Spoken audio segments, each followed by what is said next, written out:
Cool, no doubt. Welcome to WatchMojo, and today we're counting down our picks for the top 10 unscripted Brooklyn Nine-Nine moments. Look who's got prison all figured out. Oh, he threw the ship!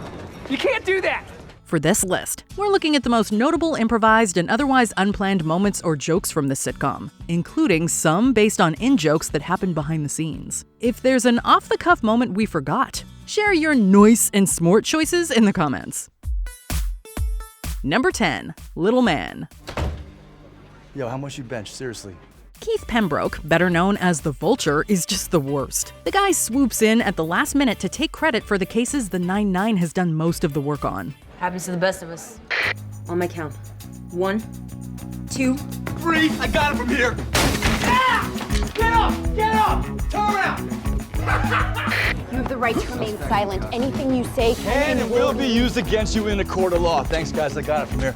His debut episode has a few improvised moments, and this one features the jerk himself. While heckling Jake Peralta and Charles Boyle as they go into Captain Holt's office, the Vulture comments on Boyle's attractiveness. This leaves Boyle stammering, and he nearly walks into the door. What's up, little man? What's up? You feeling sexy, huh? Yeah, I feel sexy. Yeah, you look sexy. You know I do. Watch out for that door. According to the official Brooklyn Nine-Nine YouTube channel, the interaction was improvised. Honestly, Boyle's nervous energy and halting delivery already had us 98% sure it wasn't scripted. The last 2%'s ours to get. That's why they leave it in the milk. What? Number 9, Soup. It's always a good time when Lin-Manuel Miranda appears in anything. To demonstrate the good doggy, bad doggy training system. we're in! And when he shows up as Amy's brother David on Brooklyn Nine-Nine, it leads to some awesome comedy. As far as the siblings' mother Camila is concerned, David can do no wrong. You never cease to impress me, David. Which makes for some great tension. NBC released a script-to-screen breakdown of his first scene where he has dinner with Camila, Jake, and Amy. It reveals that several moments, most notably David's line about sharing a French onion soup with his mom, are different from the script version. We're sharing a French onion. We're not saying he's as flawless as Camila believes, but this scene comes pretty close. Number 8, Welcoming Mac. The arrival of Jake and Amy's first child, Mac, is a major milestone in the show, and the scene after he's born is rife with unscripted lines, as revealed in another script-to-screen video. Right from the beginning, Jake calls his wife Ames instead of Amy, as scripted. Well, we did it, Ames. The duo also shares an unplanned I love you. I love you. Love you too. Their natural chemistry together really shines through. It's clear how well the actors know their characters and each other, since they're able to deliver dialogue that feels more natural than what's written. Well, the important thing is we'll support him no matter what, even if he's a huge, huge nerd. Oh, especially then. There are a few more improvised moments throughout, with Jake's parting line about hand washing in particular always getting us. I have a video if you want to see it. Amy, hold this baby. Rosie, give me that phone. Give me that phone. Everyone wash your hands. Number 7, Button McGee. Several of the cast members of B99 get their improv on throughout the show. Joe Latrulio, who plays Boyle, has a reputation for it among the group. I made number 2. I hear it.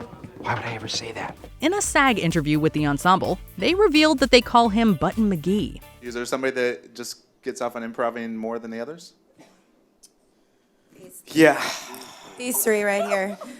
Well, I have this reputation as the Button Man. Button McGee. The reason for this is he simply can't let a scene end without delivering one more line, putting a button on it.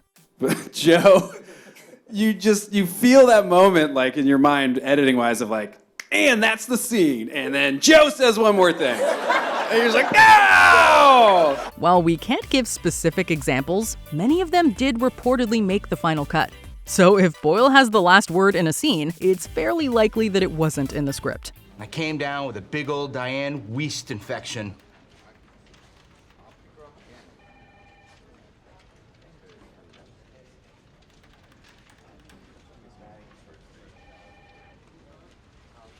Like yeast? Number 6, Still Friends.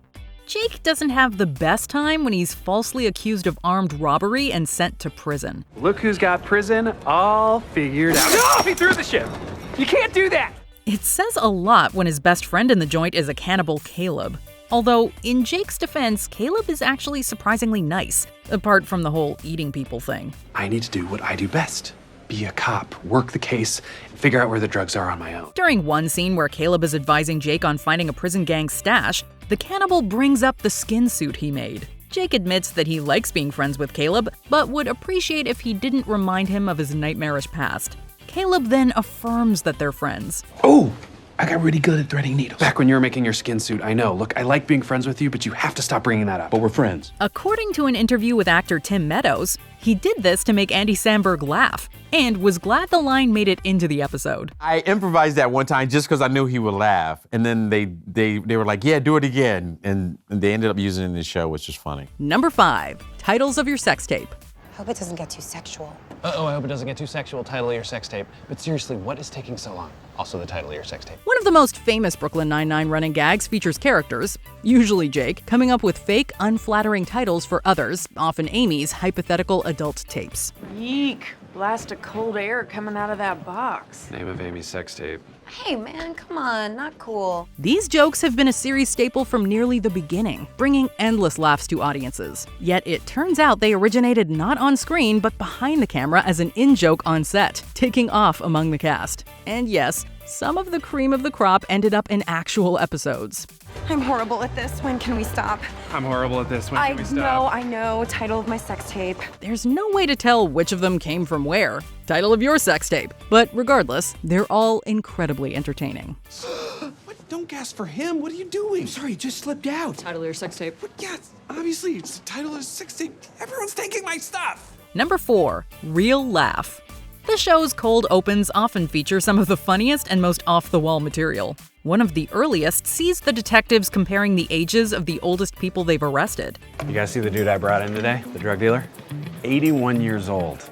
I think it's the oldest collar of my entire career. Charles Boyle joins in late and mistakes the conversation for the oldest person they've slept with. 68. That's not that old. Yeah, but I was only 20. When the other detectives realize this, it leads to plenty of hilarity, particularly as Boyle tries to justify his choice in romantic partner. That's someone's grandma.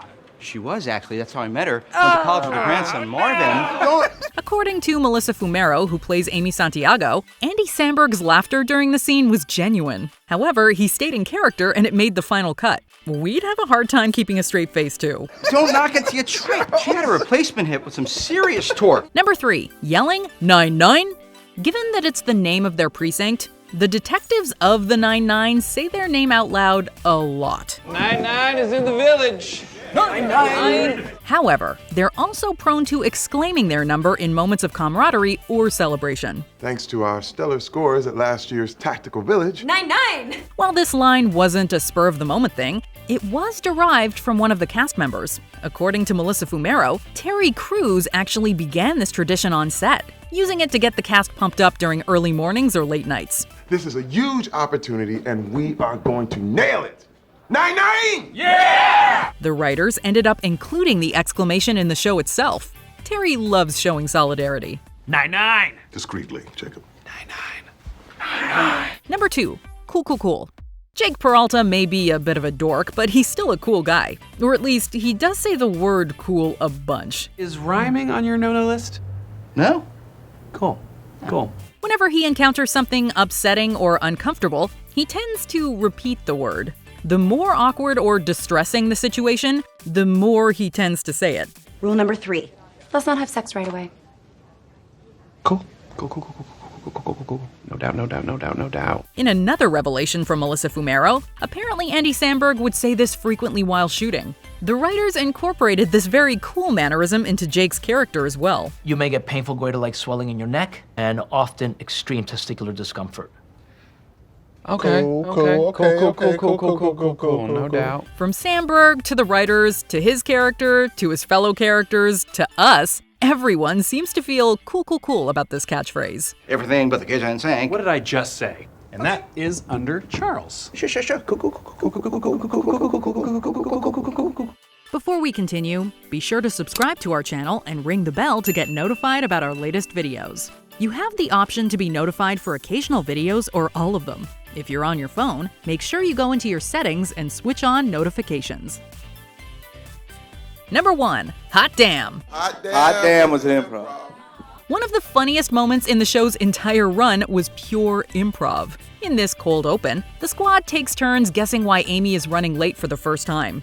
Even Captain Holt gets in on the fun, giving a relatively boring answer that she's in line at the bank. I'd say she's in line at the bank. This is fun. When Amy does show up, she sheepishly admits to having an issue at the bank, prompting Holt to deliver the very uncharacteristic exclamation, "Hot damn!" In an interview with the Screen Actors Guild, the cast revealed that this outburst was improvised by actor Andre Brower. What a legend. The script is really wonderful, so I just stick with it. What can I say? What can I say? Use the original if it's better, I don't know. Share your noice and smort choices in the comments. Share your noice and smort comments? Share your noice and smort comments? No. Share your noice and smort choices in the comments.